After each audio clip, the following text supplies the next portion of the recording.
Okay, this is a demo of the magnetic garbage disposal switch.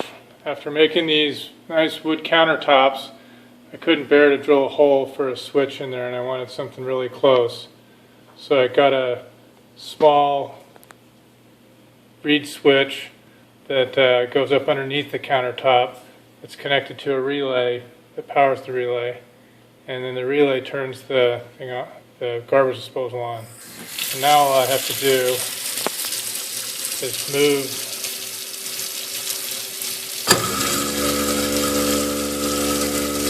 the magnet onto that spot in the counter, and voila, the garbage disposal goes on.